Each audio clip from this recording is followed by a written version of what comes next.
Side ರೋಡಿಂದ pass ಮಾಡ್ತಿದೀವಿ ಅಂತ ಹೇಳಿದ್ರೆ ಅಲ್ಲಿ ಮಂಗಳೂರು ಸ್ಲೋ ಮಾಡ್ತಾರೆ. ಇಲ್ಲಿ ಹಂಗಲ್ಲ, ನುಗ್ಗಿ ಬಿಡ್ತಾರೆ ಒಂದು ಸತಿ. ಅಲ್ಲಿನ ಟ್ರಾಫಿಕ್ ಇಲ್ಲಿನ ಟ್ರಾಫಿಕ್ ಹೆಂಗೆ ಡಿಫ್ರೆನ್ಸ್ ಇದೆ? ಅಲ್ಲಿ ಟ್ರಾಫಿಕ್ಕಿಗೂ ಇಲ್ಲಿನ ಟ್ರಾಫಿಕ್ಕಿಗೂ ಅಲ್ಲಿ ಹೈಯೆಸ್ಟ್ ಟ್ರಾಫಿಕ್ ಜಾಸ್ತಿನೇ, ಆದ್ರೆ ಅಷ್ಟೇ ಕ್ಲಿಯರಿಟಿ ಇರುತ್ತೆ. ಇಲ್ಲಿ ಟ್ರಾಫಿಕ್ ಕಮ್ಮಿ, ಅಲ್ಲಿ ಟ್ರಾಫಿಕ್, ಇಲ್ಲಿ ಟ್ರಾಫಿಕ್ ಕಮ್ಮಿ ಇದ್ರೂ ಸಮೇತ ಅಲ್ಲಿದ್ದವ್ರದ್ದು ಜನಸಂಖ್ಯೆಯಲ್ಲಿ ಡ್ರೈವಿಂಗ್, ಇಲ್ಲಿದ್ದವ್ರದ್ದು ಒಟ್ರಾಸಿ, ಮತ್ತೆ ಮಾತುಗಳು ಏಕವಚನ, ಈ ಥರ ಎಲ್ಲ. ನಿಮಗೆ ಟೈಮಿಂಗ್ಸ್ ಎಲ್ಲ ಹೆಂಗೆ ಪಿಕಪ್ ಮಾಡ್ತೀರಾ ಇದರಲ್ಲಿ ಒಂದು ಟೈಮಿಂಗ್ಸ್ ಅಂತ ಹೇಳಿದ್ರೆ ಒಂದು ಜಡ್ಜ್ಮೆಂಟ್ ಟೈಮ್ ಇರುತ್ತೆ. ಆ ಟೈಮಿಂಗ್ ಪ್ರಕಾರ ನಾವು ಒಂದು ಜಡ್ಜ್ಮೆಂಟ್ ಇಟ್ಟು ಹೋಗ್ತೀವಿ. ಇಲ್ಲಿಂದ ಇಲ್ಲಿಗೆ ಹೋದ್ರೆ ಎಷ್ಟು ನಿಮಿಷ, ಅಲ್ಲಿ ಬ್ಲಾಕ್ಸ್ಗೆ ಇವತ್ತು ಉಂಟೋ ಇಲ್ವೋ ಒಂದು ಕಂಡಕ್ಟರ್ ಫೋನ್ ಮಾಡಿ ಕೇಳ್ತಾನೆ. ಆ ಬ್ಲಾಕ್ ಇದ್ದಾಗ ಬೇರೆ ರೂಟ್ ಚೇಂಜ್ ಮಾಡಿ ಹೋಗೋದು, ಇಲ್ಲ ಅಂತ ಹೇಳಿದ್ರೆ ಅದರಿಂದಾನೇ ಹಂಗೆ ನೇರ ಸಂಪರ್ಕದಿಂದ ಹೋಗೋದು. ಇಷ್ಟಿಷ್ಟು ನಿಮಿಷಕ್ಕೆ ಇಷ್ಟು ರನ್ ಮಾಡ್ಬೋದು, ಹೋಗಬಹುದು ಅನ್ನೋದು ಅದೊಂದು ರನ್ನಿಂಗ್ ರೂಟಲ್ಲೇ ಒಂದು ಅನುಭವ ಬಂದ್ಬಿಡುತ್ತೆ. ಎಷ್ಟು ವರ್ಷದಿಂದ ಈ ಗಾಡೀಲಿ ಕೆಲಸ ಮಾಡ್ತಾ ಇದ್ದೀರಾ? ಇದೇ ಕಂಪ್ನಿಯಲ್ಲಿ ನಾವು ಮಾಡೋ ಶುರು ಮಾಡಿ ಈಗ ಒಂದು 2 ವರ್ಷ ಆಯ್ತು. 2 ವರ್ಷ. ಮೊದಲು ಏನು ಮಾಡ್ತಾ ಇದ್ದೀರಿ ನೀವು? ಡ್ರೈವಿಂಗ್ ಫೀಲ್ಡಲ್ಲೇ ಇದ್ರಾ? ಮೊದಲು KKB ಮಾಡ್ತಾ ಇದ್ದೆ. KKBಯಿಂದ ವಾಪಸ್ಸು ಜೆರಾಜಿ ಬಂದಿದ್ದು. ಎಷ್ಟು ಗಾಡಿ ಇದೆ? KKBಲೇ ಕ್ಲೀನರ್ ಆಗಿದ್ದು, ಆಮೇಲೆ KKBಲೇ ಡ್ರೈವರ್ ಆಗಿದ್ದು, ಆಮೇಲೆ ವಾಪಸ್ಸು ಜೆರಾಜಿ ಬಂದು. ಡ್ರೈವಿಂಗ್ ಅಲ್ಲಿ ತುಂಬಾ ಎಕ್ಸ್ಪೀರಿಯನ್ಸ್ ಇದೆ ಹಾಗಾದ್ರೆ ನಿಮಗೆ? ಡ್ರೈವಿಂಗ್ ಅಲ್ಲಿ ಕಲ್ತಷ್ಟು ಇದೆ, ಕಲ್ತು ಮುಗಿತಂತೇನಿಲ್ಲ. ಡ್ರೈವಿಂಗ್ ಅಲ್ಲಿ ಕಲಿಯಕ್ಕೆ ನಾನು ಕಲ್ತಿದ್ದ ಒಂದು 1/4 ಭಾಗ ಅಷ್ಟೇ, ಇನ್ನು 3/4% ಕಲೀಲಿಕ್ಕಿದೆ. ಆ 3/4%, 1/2%, 20% ಕಲಿಯೋಷ್ಟೊತ್ತಿಗೆ ಅಲ್ಲಿಗೆ ಮಾಡ್ಲು ಚೇಂಜ್ ಮಾಡಿಬಿಡ್ತಾರೆ, ಮತ್ತು ಹೊಸದಾಗಿಂದ ನಾ ಕಲಿಬೇಕು. ಅದು ಮುಗಿಯತ್ತಿಗೆ ಇನ್ನೊಂದು ಮಾಡ್ಲು ಬಿಟ್ಬಿಡ್ತಾರೆ. ನಿಮಗೆ ಇದರಲ್ಲಿ ಟಾಟಾ BS3ಗೂ BS4ಗೂ ಅಥವಾ BS6ಗೂ ಏನು ವ್ಯತ್ಯಾಸ ಇದೆ ನಿಮ್ಗೆ? ಅಂದ್ರೆ BS6 ಇಲ್ಲಿ ಎಲ್ಲ ಸೆನ್ಸರ್ ಏನಾದ್ರು ಕಂಪ್ಲೇಂಟ್ ಆದ್ರೆ ಅದು ನಮಗೆ ಗೊತ್ತಾಗಲ್ಲ. ಟಾಟಾದಲ್ಲಿ BS3 ಇಲ್ಲಿ 6 ಗೇರ್ ಅಲ್ಲಿ ಅದರಲ್ಲಿ ಏನು ಸಮಸ್ಯೆ ಇರಲಿಲ್ಲ. ಏನಾರಾದ್ರೂ ಒಂದು ಜರ್ಕ್ ಕೊಟ್ಕೊಂಡವ್ರು ಮಾಡ್ಬೋದು. ಈ ಗಾಡಿ ಜರ್ಕ್ ಕೊಟ್ಟ ತಕ್ಷಣ BS6 ಅಲ್ಲಿ ಇದು ಟೈಮಿಂಗ್ಸ್ ಉಲ್ಟಾ ಹೊಡೆಯೋದು, ಈ ಥರ ಸಮಸ್ಯೆಗಳೆಲ್ಲ ಜಾಸ್ತಿ ಉಂಟು. ಮತ್ತು ಈ ಗಾರ್ಡ್ ಸೆಕ್ಷನಿಗೆಲ್ಲ ಮಾರ್ಕಬೋಲ ಗಾಡಿ ಟಾಟಾದವ್ರದ್ದು ಆಗಲ್ಲ. ಯಾಕಂದರೆ ಹೋಗ್ತಾ ಜನಗಳು ಅವರೊಂದು ವ್ಯಾಲ್ಯೂಯೇಷನ್ ಕೊಟ್ಟಿರ್ತಾರೆ, ಎಷ್ಟು ಜನ ಆಗ್ಬೋದು ಅಂತೇಳಿ. ಒಂದೊಂದ್ಸತಿ ಜನಗಳದ್ದು ಹೇಳಲಿಕ್ಕಾಗಲ್ಲ. ಒಂದು 38 ಸೀಟೂ ಆದರೂ ಆಗ್ಬೋದು, ಒಂದೊಂದ್ಸತಿ 100 ಸೀಟು ಆದರೂ ಆಗ್ಬೋದು. ಅವಾಗ ಜನ ಬಿಟ್ಟು ಬರ್ಲಿಕ್ಕಾಗಲ್ಲ. ನಾವು ಬರ್ತೀವಿ ಅಂತ 10 ಗಂಟೆಗೆ ನಾವು ಹಸ್ಕೊಂಡೇ ಬರಬೇಕು.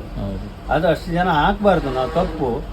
ಆದರೆ ಅಷ್ಟು ಜನ ಹಾಕೋದಿಲ್ಲ. ಒಂದೊಂದು ಸಂದರ್ಭ ಅಂತ ಬಂದಾಗ ಯಾವ್ದಾದ್ರು ಒಂದು ಗಾಡಿ ಎದುರುಗಡೆ ಆಪೋಸಿಟ್ ಹಾಳಾಗಿ ನಿಂತಾಗ ಆ ಸಂದರ್ಭದಲ್ಲಿ ಜನ ಹಾಕ್ತೀವಿ. ಗಾಡಿ ಸೆಕ್ಷನಿಗೆ ಬ್ರೇಕ್ ಕಂಪ್ಲೇಂಟ್ ಎಲ್ಲ ಜಾಸ್ತಿ. ಇದು ಏನಿದ್ರೆ ಹೈವೇ ರೂಟಿಗಳಿಗೆ ಒಳ್ಳೆ ಗಾಡಿಗಳು, highway, local trip, school trip, ಇದರಲ್ಲಿ ನೀವು ಹೌದು ಲಾಂಗ್ ಓಡಾಡೋದ್ರಿಂದ ನಿಮಗೆ ಏನಾದರೂ ಎಲ್ಲಾದರೂ ಮಧ್ಯ ನಡು ದಾರಿಯಲ್ಲಿ ಕೆಟ್ಟು ಹೋದ್ರೆ ಹೆಂಗೆ ಕಸ್ಟಮರ್ನ ಹ್ಯಾಂಡಲ್ ಮಾಡ್ತೀರಾ ಸರ್ ನೀವು? ಕಸ್ಟಮರ್ನ ಹ್ಯಾಂಡಲ್ ಮಾಡಬೇಕಾದ್ರೆ ಹಿಂದೆ ಗಾಡಿ ಯಾವ್ದು ಬರುತ್ತೋ ವೆಯ್ಟಿಂಗ್ ಮಾಡಿ ಆ ಗಾಡಿಗೆ ನಾವು ಕ್ರಾಸಿಂಗ್ ಪ್ಯಾಸೆಂಜರಿಗೆ ಅಲ್ಲಿ ಬಂದಿದ್ದವರಿಗೆ ಟಿಕೆಟನ್ನು ನಾವು ತಗೊಂಡು ಕಟ್ ಮಾಡಿಬಿಟ್ಟು ಅಲ್ಲಿಂದ ವಾಪಸ್ಸು ನಾವು ಅವ್ರಿಗೆ ಕೊಡ್ಬೇಕು. ಅದಕ್ಕೆ ಕಸ್ಟಮರ್ ಏನು ಕಿರಿಕಿರಿ ಮಾಡಲ್ವಾ ಸರ್? ಕಸ್ಟಮರ್ ಅಂತ ಹೇಳಿದ್ರೆ ಅವರಿಗೆ ಒಂದು ಅನುಭವ ಇರುತ್ತಲ್ಲ, ಯಾಕಂದ್ರೆ ಗ್ಯಾರಂಟಿ ಇಲ್ಲ. ಇನ್ನು ಗಾಡಿದು ಏನ್ ಮಾಡೋದು, ಕೆಲವು ಪಾರ್ಟಿಗಳು ಬರೀ ಕಿರ್ಕಿಂಗ್ ಬರ್ತಾರೆ. ಕಿರ್ಕಿ ಬಂದಾಗ ಪ್ರಾಬ್ಲಮ್ಗಳನ್ನ ಹೇಳಿದ ತಕ್ಷಣ ಸ್ವಲ್ಪ ಸಮಾಧಾನ. ಯಾಕಂದ್ರೆ ಅವ್ರಿಗೆ ಒಂದು ಆಫೀಸಿಗೆ ಟೈಮ್ ಇಂತಿಷ್ಟಕ್ಕೆ ರೀಚ್ ಆಗ್ಬೇಕು ಅನ್ನೋದು ಅವ್ರ ಮೈಂಡ್ ಇರುತ್ತೆ. ನಾವು ಈ ಬಸ್ ಏನಾಗುತ್ತೆ, ಗಾಡಿ ಪ್ರಾಬ್ಲಮ್ ಇಲ್ಲ ಅಂತ ಹೇಳಿದ್ರು ಘಾಟಿ ಇಳಿಯೋ ಗಾಡಿಗಳು ಅವ್ರು ಮುಂಚಿತವಾಗಿ ಆಫೀಸಿಗೆಲ್ಲ ಹೋಗೋರು ಸ್ಟೂಡೆಂಟ್ಗಳು ಹಿಂದಿನ ದಿನನೇ ಪ್ರಯಾಣ ಮಾಡಿಬಿಡ್ತಾರೆ. ಮಾರನೇ ದಿವಸ ಅದು ಆ ಟೈಮಿಗೆ ಕ್ಯಾಚ್ ಮಾಡ್ತೀವಿ ಅಂತ ಹೇಳಿ ಬರೋದಿಲ್ಲ.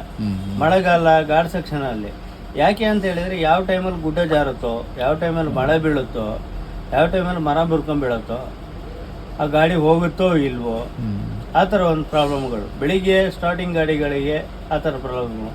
ನಾವು ಬರ್ತಾ ಇರ್ತೀವಿ, ಒಂದು ಮರನೇ ಬೀಳುತ್ತೆ, ಇಲ್ಲ ಒಂದು ಆಕ್ಸಿಡೆಂಟೇ ಅಕಸ್ಮಾತ್ ಆಪೋಸಿಟ್ ಗಾಡಿಯಿಂದ ಆಗ್ಬೋದು. ಇಲ್ಲ ನಾವು ಬರ್ತಾ ಇರ್ತೀವಿ, ನಮ್ಗೆ ಗಾಚಾರ ಕೆಟ್ಕೊಂಡು ಏನಾರು ತಂದು ಹೊಡಿಬೋದು.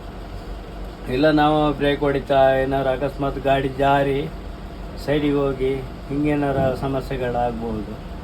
ಅನ್ನಂಗೆ ಇದರಲ್ಲಿ ಅಕಸ್ಮಾತ್ ಜನಗಳು ಇದು ಮಾಡ್ತಾರೆ. ಹಿಂದೆ ಗಾಡಿ ಬರೋದವರಿಗೆ ಕ್ರಾಸಿಂಗ್ ಕೊಡ್ತಾರೆ. ಅವ್ರ ಆಫೀಸರ್ಸ್ಗೆ ಅವ್ರು ಏನು ಬರವಣಿಗೆ ಮಾಡಿಕೊಡ್ಬೇಕು, ಗಾಡಿ ಇಂಥ ಗಾಡಿಯಲ್ಲಿ ಬರ್ತಿದ್ದೆ, ಅವ್ರು ಫೋಟೋ ಹಾಕ್ತಾರೆ, ಅವ್ರು ಬರ್ದು ಕೊಡ್ಕಂತಾರೆ. ಇಲ್ಲಿ ಶಿವಮೊಗ್ಗದಿಂದ ನಿಮಗೆ ಮಂಗಳೂರಿಗೆ ಎಷ್ಟು ಗಂಟೆ ಜರ್ನಿ ಆಗುತ್ತೆ ಸರ್ ಅದು? ಶಿವಮೊಗ್ಗ ಇಲ್ಲಿ 9:45 ನಾನು ಬಿಟ್ಟರೆ ಬೆಳಗ್ಗೆ ಬೆಳಿಗ್ಗೆ 9:45 ಬಿಡ್ತೀನಿ. ಅಲ್ಲಿಂದ ಎನ್ನಾರ್ಪುರದಲ್ಲಿ ಒಂದು 15 ನಿಮಿಷ ಟೈಮು. ಅದು ಬಿಟ್ಟರೆ ಒಂದು 60 ಕಿಲೋಮೀಟರ್ ಹೋಗಿ ಆದಮೇಲೆ 15 ನಿಮಿಷ ಟೈಮು. ಅಲ್ಲಿಂದ ವಾಪಸ್ಸು ಬಾಳೆನೂರು ಒಂದು 20 ನಿಮಿಷ ಟೈಮು. ಬಾಳೆನೂರು ಬಿಟ್ಟಾದ್ಮೇಲೆ ಎಲ್ಲೂ ಟೈಮ್ ಇಲ್ಲ, ಸೀದಾ ಮಂಗಳೂರು. ಈ ರೂಟ್ ಹೆಂಗೆ ಅಂತ ಹೇಳಿದ್ರೆ ಮಂಗಳೂರು ತಲುಪೋದು ಆಗುಂಬೆ ಮೇಲೆ ರೂಟ್ ಹತ್ರ ಇದೆ. ಹೌದು, ಹತ್ರ ಇದೆ. ಆಗುಂಬೆ ಮೇಲೆ ಹತ್ರ.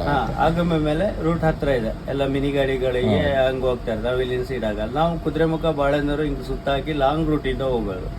ಹಂಗಾದ್ರಿಂದ ನಂತೂರಿಗೆ ನಾವು 5:50 ಹೋಗ್ತೀವಿ. ನಂತೂರು ಬ್ಲಾಕ್ ಆಯ್ತಲ್ಲ ಅಂದ್ರೆ 6:15 ತನಕ ನಿಂತಿದ್ದು ಉಂಟು.